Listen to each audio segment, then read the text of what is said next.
On this day in history, we remember the remarkable individuals who shaped our world. Welcome to Who Died Today in History, where we honor their legacies. From artists to leaders, their impact lives on. If you find their stories meaningful, like, subscribe, and hit the bell to stay connected. Thank you to all our amazing channel members for your generous support. Janet Leigh, one of Hollywood's most enduring stars, passed away on October 3, 2004, at the age of 77 in Beverly Hills, California. Her death was attributed to vasculitis, an inflammation of the blood vessels, a natural, though serious illness that gradually took her life. Unlike the shocking and violent on-screen death that defined her legacy in Psycho, 1960, Leigh's real-life passing was quiet and dignified, underscoring the contrast between the illusions of Hollywood and the inevitability of human mortality. Leigh's career began in the late 1940s when she was discovered by Norma Shearer and signed to MGM. She quickly became a leading lady in films like Little Women, 1949, and Touch of Evil, 1958. However, it was Alfred Hitchcock's Psycho that forever cemented her place in cinema history. Her portrayal of Marion Crane and her character's shocking murder in the shower scene revolutionized audience expectations of suspense and redefined horror filmmaking. This death scene became one of the most iconic in film history, paradoxically making her death the source of her immortality in popular culture.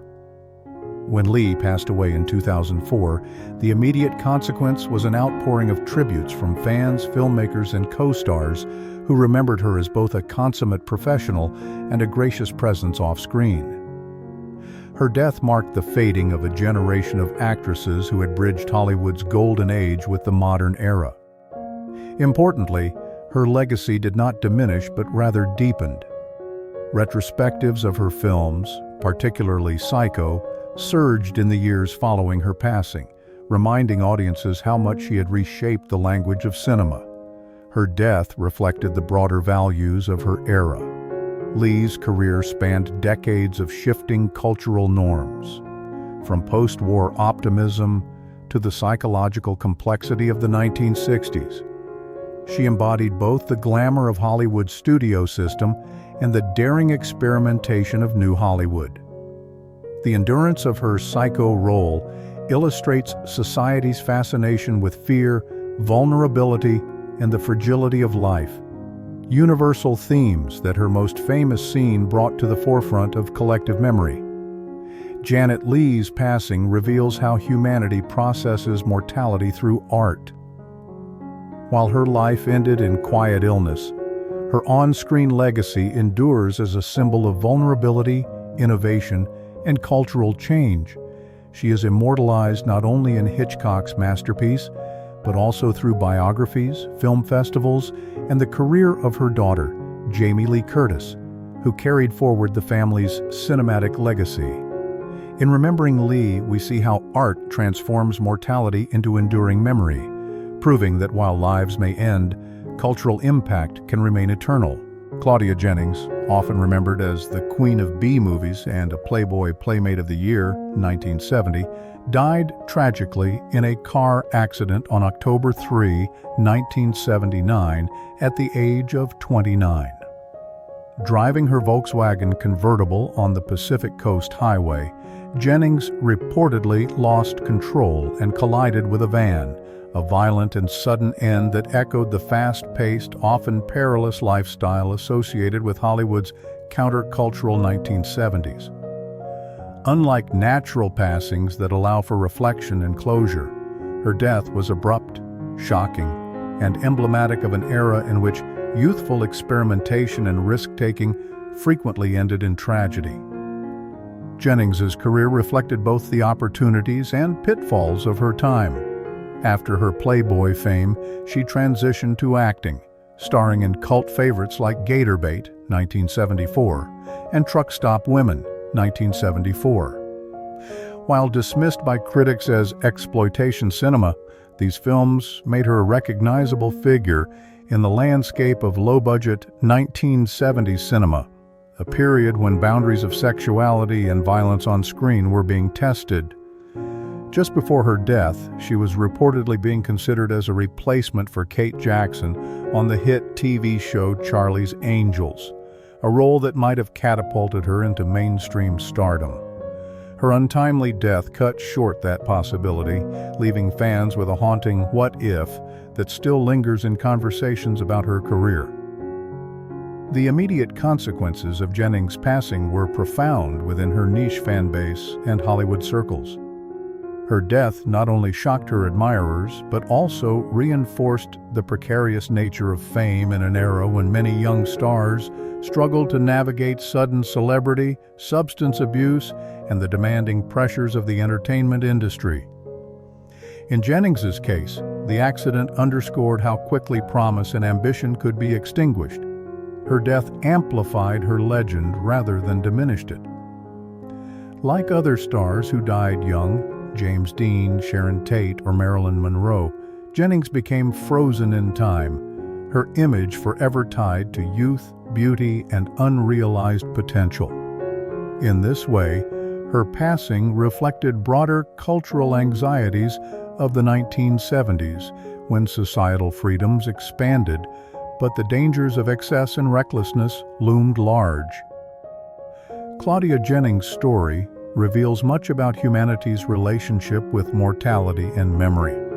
While her career was brief, she has been immortalized in retrospectives of cult cinema, fan writings, and cultural histories of Playboy. Through such remembrance, her tragic death becomes not just a personal loss, but a symbol of an era's contradictions, youthful liberation tempered by the fragility of life. In remembering Jennings, we see how art and commemoration allow us to wrestle with the tension between fleeting beauty and enduring legacy. Virginia Dale, an actress and dancer best remembered for starring alongside Fred Astaire and Bing Crosby in the classic holiday film Holiday Inn, passed away on October 3, 1994, at the age of 77. Her death was the result of natural causes, a quiet, close to a career that had once placed her in the orbit of Hollywood's golden age. Unlike the tragic or violent deaths that often catapult stars into myth, Dale's passing reflected the quieter truth of many entertainers from her era, once bright in the spotlight, later fading into relative obscurity as Hollywood evolved.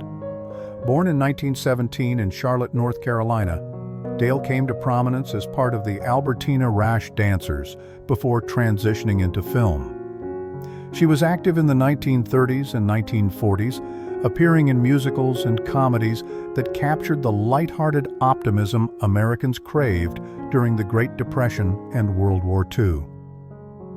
Her most enduring role, opposite Astaire and Crosby, placed her in one of cinema's most iconic holiday productions, embedding her in the cultural fabric of American film history. By the 1950s, however, Dale's career slowed, reflecting a broader shift in Hollywood as new genres and stars replaced the musical comedies that had once defined her success. The immediate consequences of her death were subtle compared to the outpourings seen for larger Hollywood icons. Still, for film historians and classic cinema enthusiasts, her passing marked the loss of another link to an era when musicals carried the weight of hope and escapism for American audiences. Her death, though not sensational, amplified her legend in a quieter way, prompting renewed interest in Holiday Inn and the performances of its supporting cast.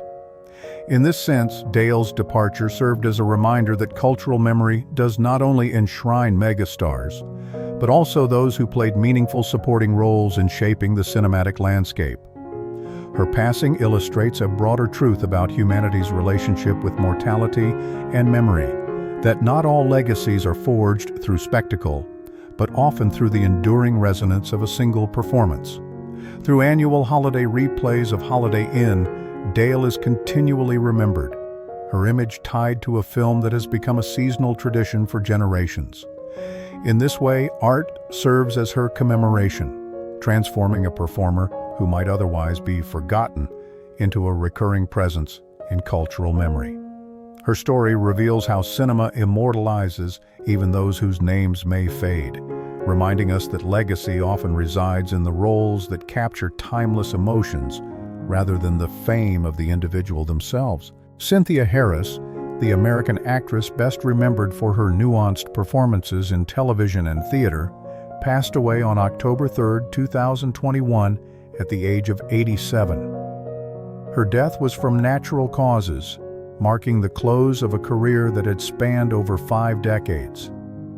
Unlike the dramatic or tragic exits that often enshrine certain figures in myth, Harris's passing reflected a more natural and dignified end, underscoring how some legacies are built on steady, artistic contribution rather than sensational circumstances.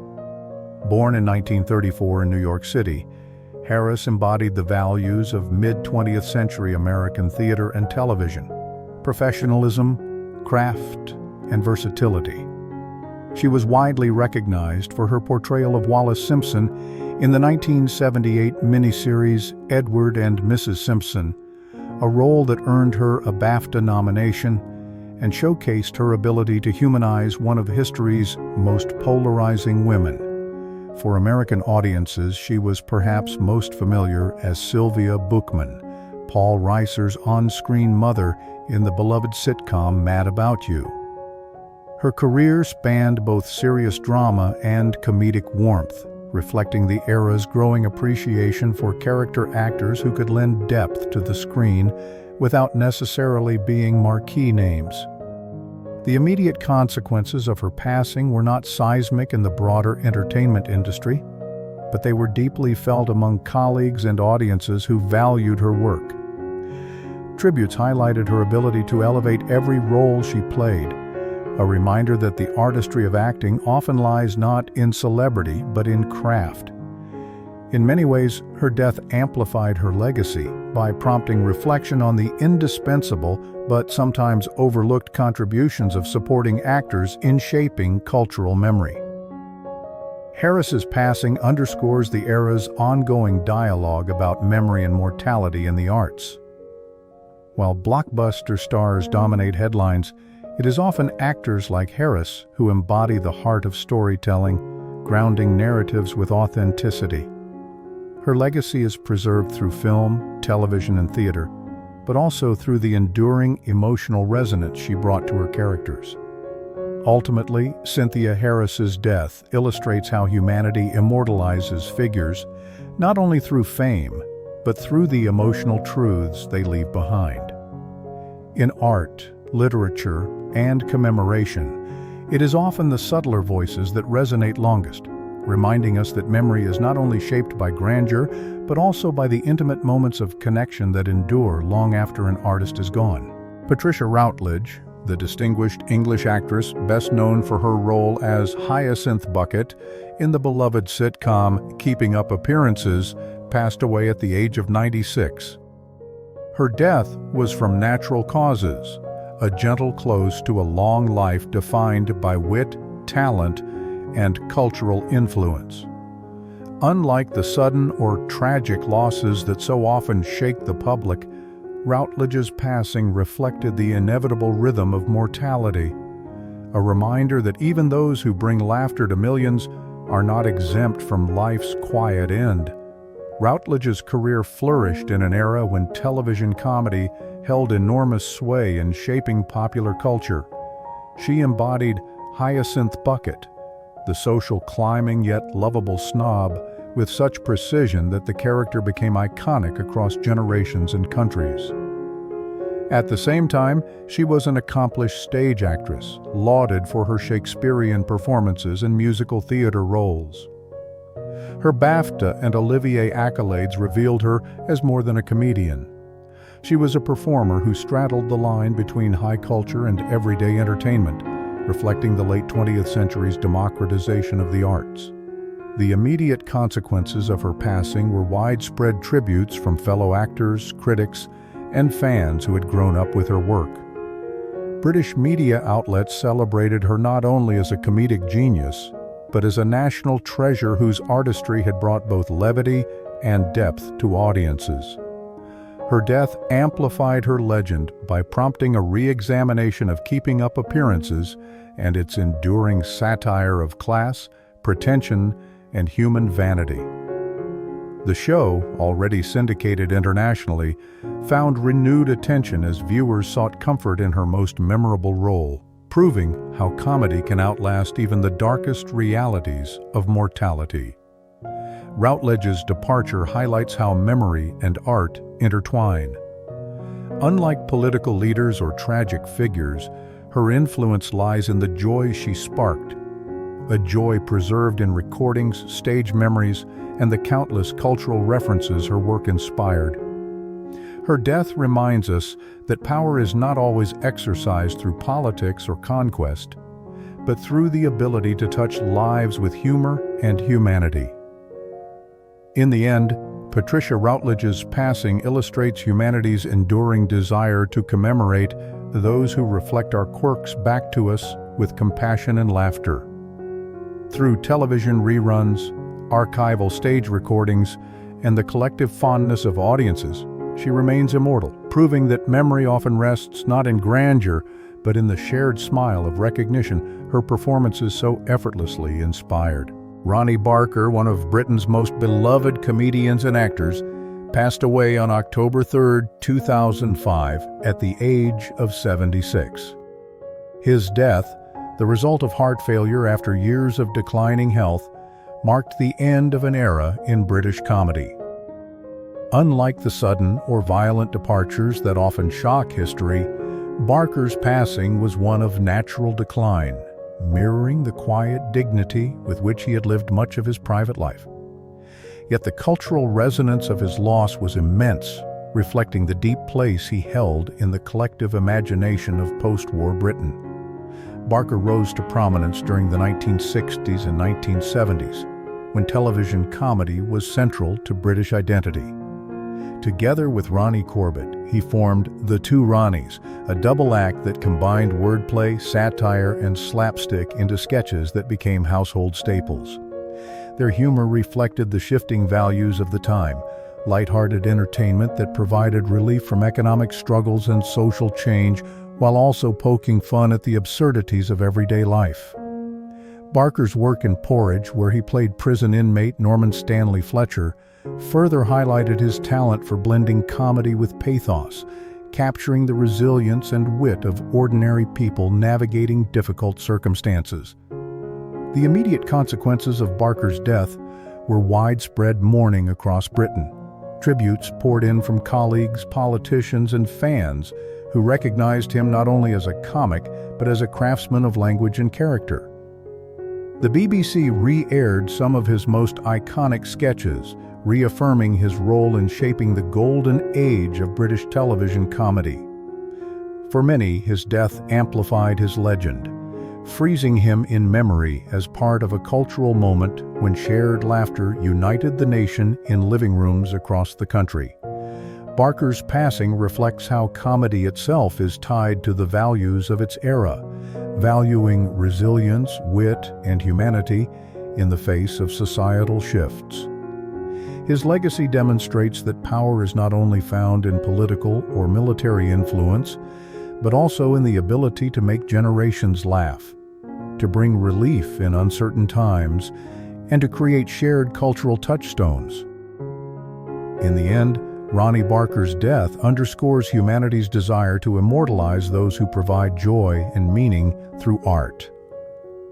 He is remembered through countless reruns, books, and tributes, ensuring his voice continues to echo in living rooms long after his passing.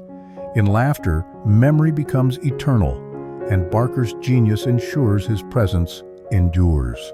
Benjamin Orr, best known as the co-founder, bassist, and lead vocalist of the new wave rock band The Cars, died on October 3, 2000, at the age of 53. His death was caused by pancreatic cancer, a disease that often advances quickly and offers few treatment options. Unlike the sudden, violent ends that claim many rock musicians, Orr's passing reflected the fragility of life even for those who had once seemed larger than life on stage. His illness and death served as a reminder of the limits of fame and fortune when confronted with mortality. Orr rose to prominence in the late 1970s and early 1980s as the Cars became one of the defining bands of the era. Known for hits like Drive, which Orr himself sang with poignant vulnerability, the band blended rock and electronic sounds in a way that defined the emerging new wave movement. Their sleek style, both musical and visual, reflected the cultural values of the time: innovation, modernity, and the desire to push artistic boundaries during an era of rapid technological and social change. Orr's calm stage presence and melodic voice made him the quiet anchor of a group that thrived in the limelight. The immediate aftermath of Orr's death was an outpouring of grief from both fans and fellow musicians. His passing was especially felt by Rick Ocasek, his longtime bandmate and creative partner, with whom he shared a decades-long musical journey. While the Cars had disbanded in the late 1980s, Orr's death rekindled public appreciation for the band's role in shaping the sound of a generation. His absence amplified the sense of nostalgia surrounding the Cars' music, cementing Drive as both his signature song and a haunting reminder of his unique vocal gift. Orr's death did not alter world history in the political sense, but it did deepen the cultural legacy of 1980s rock. Like many musicians, his passing amplified his legend, ensuring his work would be remembered not only as part of a group, but also as a personal artistic contribution. Fans and music historians alike came to see him as a vital part of the soundtrack of an era. His story highlights humanity's relationship with mortality and memory. We often immortalize artists not just through their works, but through the feelings they once stirred in us. Through concert footage, recordings, and tributes, Benjamin Orr lives on, his voice a reminder that even in death, art continues to echo across generations. Roddy McDowall, the British-born actor renowned for his versatility across stage, film, and television, passed away on October 3, 1998, at the age of 70. His death was caused by lung cancer, a natural but tragic end that underscored the health risks often associated with mid-20th century lifestyles, including prevalent smoking habits among performers. McDowall's passing reflected both the fragility of life and the era's limited awareness of certain health dangers, even for those at the height of cultural influence. Born in London in 1928, McDowall gained early fame as a child actor in Hollywood, with roles in films such as How Green Was My Valley. As he matured, he became a celebrated character actor, remembered for his performances in the Planet of the Apes series and numerous television appearances. His career spanned decades, bridging classical stage training with the emerging mass media culture of post-war America. McDowall's ability to adapt to changing cinematic and television trends illustrated the period's shifting entertainment landscape, where versatility and endurance were prized values for actors navigating an industry undergoing rapid technological and cultural transformations. The immediate consequences of McDowall's death were deeply felt within the entertainment community. Tributes from colleagues and fans highlighted his professionalism, generosity, and dedication to craft, cementing his reputation as a consummate actor and cultural ambassador. Though he never achieved the tabloid fame of some contemporaries, his death prompted retrospectives of his body of work, amplifying his legacy and reminding audiences of his significant contributions to film and television history. McDowall's passing illustrates how society negotiates memory and mortality. While death ended his personal presence, it heightened appreciation for his artistic achievements, demonstrating the human impulse to immortalize figures through commemoration. Retrospectives, archived performances, and fan-led tributes allow McDowall's work to persist beyond his lifetime, offering both inspiration and continuity in the cultural consciousness. His story highlights the interplay between personal mortality and enduring artistic influence. Even as life concludes, art sustains memory, bridging generations and preserving the values and achievements of a particular era. Roddy McDowall's legacy remains a testament to the power of performance, and his death underscores the delicate balance between human vulnerability and the immortalizing force of cultural contribution.